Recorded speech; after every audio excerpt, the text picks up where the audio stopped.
Study today. আজকে আমরা পড়ব removal of suspended solids. Suspended solids কীভাবে রিমুভ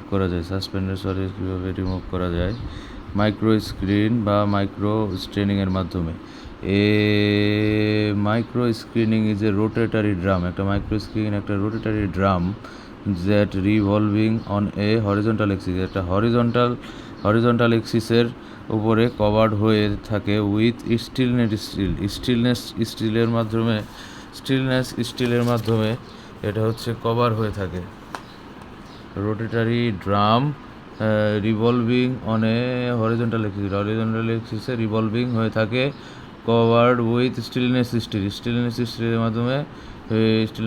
ফেব্রিকের মাধ্যমে কভার্ড হয়ে থাকে। Fine plaster fabrics with mesh size হচ্ছে 35 পর্যন্ত, 23 থেকে 35 মাইক্রনস।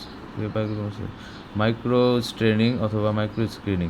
Micro screening is a rotatory drum revolving on a horizontal এক্সিসের ভিতরেই হয়, covered with steel fabric, a fine polyester fabric with mesh size of 23 থেকে 35 microns. The water enters the open এন্ডের ভিতরে water প্রবেশ করে। The water enters the open এন্ডের মাধ্যমে ওয়াটার প্রবেশ করে অফ দ্য ড্রামের ভিতরে প্রবেশ করে, and is filtered through the fabric with সলিডসের মাধ্যমে filtered through the fabric with ফেব্রিকের মাধ্যমে ফিল্টার হয়ে আসে, being retained on the inside of the surface of the fabric.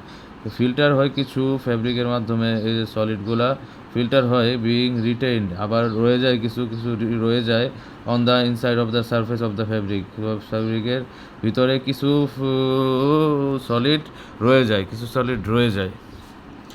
Solid হচ্ছে retain on the inside of the surface fabric. ঠিক আছে, কিছু ফেব্রিক রয়ে যায়। এখন লাস্টে দেখবো আমরা as the drum rotates, drum যখন ঘুরে the solids are transported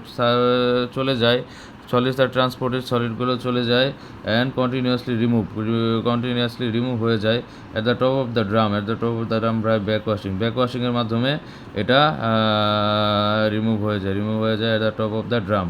as the drum rotates, ড্রামটা যখন ঘুরে, দ্য সলিডস আর ট্রান্সপোর্টেড সলিডগুলো ট্রান্সপোর্টেড হয়ে, and continuously remove at the top of the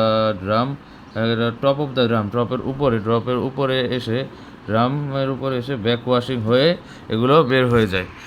এটার পিকচারটা হয়েছে, এই যে এটার picture, screening drum influent screening drum well screening through backwashing, এই ব্যাকওয়াশিংয়ের মাধ্যমে বের হয়ে যায় গ্রিড আর ইফ্লুয়েন্ট। Thank you.